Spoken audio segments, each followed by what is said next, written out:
गरुड़ पुराण के अनुसार मनुष्य अगर यह 11 नीच कर्म करे तो अगले जन्म में उसे कौन सी योनि मिलती है। गरुड़ पुराण में यह 11 कर्म निर्धारित करते हैं हमारा अगला जन्म। यहाँ तो आप सभी जानते हैं कि जो मनुष्य जैसे कर्म करता है वैसे ही फल पाता है, परंतु क्या आप जानते हैं कि हम मनुष्यों द्वारा किए गए कुछ कार्यों में ऐसे भी होते हैं जो मरने के बाद भी हमारा पीछा नहीं छोड़ते और यह कार्य ही हमारा अगला जन्म भी निर्धारित करते हैं। वैसे गरुड़ पुराण विस्तार से इस संबंध में हमें जानकारी प्रदान करते हैं और आज हम आपको गरुड़ पुराण से लिए गए ऐसे ही कुछ 11 कर्मों के बारे में बताएंगे जिनके आधार पर मनुष्य अपने विभिन्न प्रकार के पशुओं की योनि को प्राप्त करता है। तो चलिए जानते हैं गरुड़ पुराण के इन 11 बिंदुओं को। नंबर 1, मित्र से छल करने पर कौन सी योनि मिलती है। इस संसार में मित्र का रिश्ता बड़ा ही अनुकूल होता है। कहते हैं कि एक सच्चा मित्र समय आने पर अपने प्राणों की आहुति भी दे सकता है, किंतु तब क्या होता है जब एक सच्चे मित्र को ही ठगने लगे। वैसे गरुड़ पुराण में ऐसे लोग के संदर्भ में विस्तार से बताया गया है। इसमें बताया गया है कि जब कोई व्यक्ति अपने मित्र से छल कपट करता है तो मृत्यु के उपरांत उसे नरक तो जाना ही पड़ेगा, साथ ही साथ उसका अगला जन्म पहाड़ों पर रहने वाले गिद्ध के रूप में होता है। उसे मरे हुए पशुओं का सड़ा गला मांस खाकर जैसे तैसे अपने जीवन का नाश्ता करना पड़ता है। नंबर 2, धर्म का अपमान करने पर कौन सी योनि मिलती है। इस संसार में आप कई ऐसे व्यक्ति मिल जाएंगे जो अपने धर्म के साथ साथ दूसरे का धर्म का भी समान भाव से सम्मान करते हैं। वही कुछ लोग ऐसे भी होते हैं जिन्हें दूसरे के धर्म से तो चिढ़ होती है, परंतु वे अपने धर्म को भी हीन भाव से देखते हैं। ऐसे लोग पुराणों में लिखी हुई बातों को नजरअंदाज करके अपनी अल्प बुद्धि का परिचय देते हैं। इन लोग के संदर्भ में गरुड़ पुराण को कहते हैं कि मरने के पश्चात इन्हें नरक तो मिलेगा ही, साथ ही साथ इनका अलग जन्म कुत्ते के रूप में भी होगा। यहाँ स्वप्न बनकर अपने स्वभाव के कारण गली गली में भौंकते रहेंगे, परंतु ना तो इनकी कोई बात गौर से सुनेगा और ना ही कोई प्रतिक्रिया व्यक्त करेगा।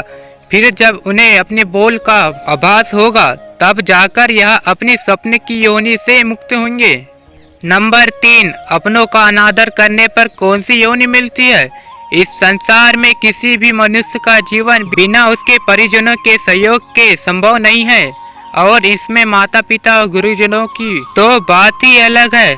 आप तो यही भली बाती जानती ही है कि किसी भी मनुष्य को शिखर पर पहुंचने का कार्य केवल गुरु ही कर सकता है। जो व्यक्ति अपने माता पिता और गुरु की अवहेलना करता है या अनादर करता है तो वह मृत्यु के बाद जन्म तो लेता है, परंतु कई बार प्रयास करने के बाद भी गर्भ से बाहर नहीं आ पाता। गर्भ के भीतर ही उसकी मौत हो जाती है। नंबर 4, ज्ञान को ना बांटने वाले को कौन सी योनि मिलती है।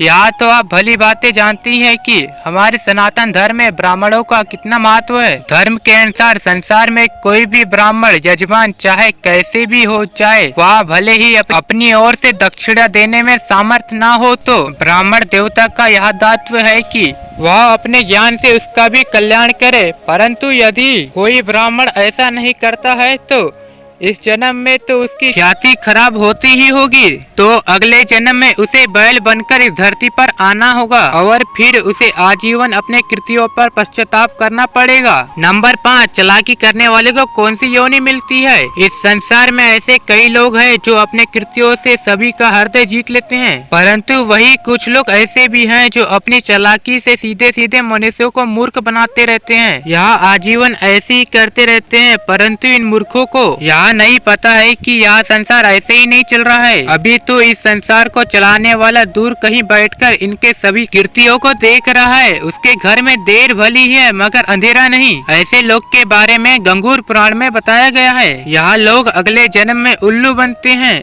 और अपनी चालाकी का पश्चाताप करते रहते हैं। नंबर 6, अपमान करने वालों को कौन सी योनि मिलती है। जिस प्रकार सभी पुत्रों का यह दायित्व होता है कि वह अपने माता पिता की सेवा करते हुए अपने दाम्पत्य जीवन का निर्वहन करे, ठीक उसी प्रकार से एक आदर्श का भी यही कर्तव्य होता है। परंतु इसके विपरीत जो स्त्री अपने सास ससुर की सेवा नहीं करती है और उन्हें अपशब्द कहती है और बिना कारण ही कला करती रहती है, तो उसे अगले जन्म में रक्त पीने वाली जोग के रूप में इस धरती पर जन्म लेना पड़ता है। नंबर 7, अनाज के घोटाले बाज को कौन सी योनि मिलती है। हमारे सनातन धर्म में अनाज दान को सबसे बड़ा बड़ा दान कहा गया है। जो व्यक्ति अनाज दान करता है वह केवल इस लोक में ही नहीं अभी तो स्वर्ग लोक में भी ख्याति पाता है। इसी वजह से लोग प्रति भोजन और भंडारों का आयोजन करते हैं। परंतु वही कुछ लोग ऐसे भी हैं जो अनाज की चोरी या घोटालेबाजी करते हैं। ऐसे लोगों के बारे में गरुड़ पुराण में कहा गया है कि इनका अगला जन्म छछूंदर या चूहे के रूप में होता है और फिर यह अनाज के दाने के लिए तरसते तरसते कहते हैं। नंबर 8, गाली देने वाले को कौन सी योनि मिलती है?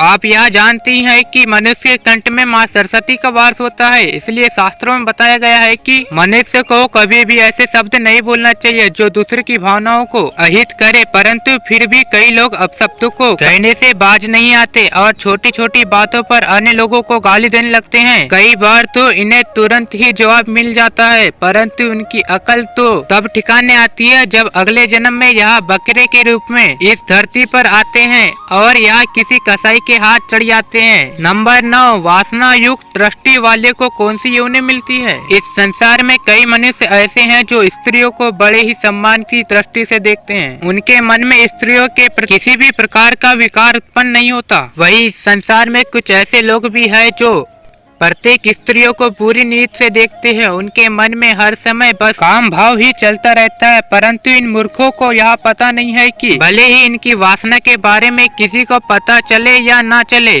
भले ही इन कृत्यों के बारे में कोई जान सके या ना जान सके, परंतु ऊपर वाला इन्हें जरूर देख रहा है और समय आने पर वह इनका न्याय जरूर करेगा। ऐसे लोगों के बारे में बताया गया है कि मरने के बाद इन्हें गधे की योनि प्राप्त होती है और तब यह गधे चाहकर भी किसी स्त्रियों पर वासना युक्त दृष्टि नहीं डाल पाते। नंबर 10, व्यभिचार करने वाली स्त्री को कौन सी योनि मिलती है? इस संसार में ज्यादातर स्त्रियां पतिव्रता होती है और उनके मन में अपने पति के अलावा किसी भी अन्य पुरुषों का विचार नहीं आता है। परंतु इस संसार की सभी स्त्रियां एक जैसी नहीं होती है और कुछ स्त्रियां स्वभाव से व्यभिचार होती है। ऐसी स्त्रियां विवाह उपरांत संबंध बनाने में रुचि लेती है। वैसे उनके इन कृत्यों के कारण इन्हें कई बार समाज में अपमानित भी होना पड़ता है, परंतु उनकी अकल अब तक ठिकाने आती है जब इन्हें अगले जन्म में छिपकली या चमगादड़ के रूप में धरती पर आना पड़ता है। नंबर 12, जहर खाकर मरने वालों को कौन सी योनि मिलती है? शास्त्रों में हमें यह बताया गया है कि मनुष्य का जीवन हमें बड़ी कठिनाइयों से मिलता है, परंतु फिर भी हम में से कुछ मूर्ख लोग व्यर्थ की संसारिक बातों से घबरा जाते हैं और भगवान द्वारा दिए गए इस अमूल्य जीवन को व्यर्थ ही गवा देते हैं। ऐसे लोग के संदर्भ में गरुड़ पुराण कहता है कि इन्हें अगले जन्म में सर्प बनाकर धरती पर आकर अपनी भूल सुधारनी पड़ती है। तब कहीं जाकर यह परमात्मा द्वारा प्रदत्त इस जीवन की उत्कृष्टता को समझ पाते हैं। इसलिए कहा जाता है कि यदि जीवन में आए हो तो कुछ अच्छे कर्म करो ताकि मरने के बाद उत्तम लोगों की प्राप्ति हो सके। वीडियो अगर पसंद आए हो तो वीडियो को लाइक करें और हमारे चैनल दोस्ती शायरी को सब्सक्राइब करें और अपने दोस्तों के साथ शेयर करें। धन्यवाद। और कमेंट में जय वरुण देवता लिखना ना भूले। मिलते हैं फिर नई वीडियो के साथ, तब तक के लिए जय महाकाल।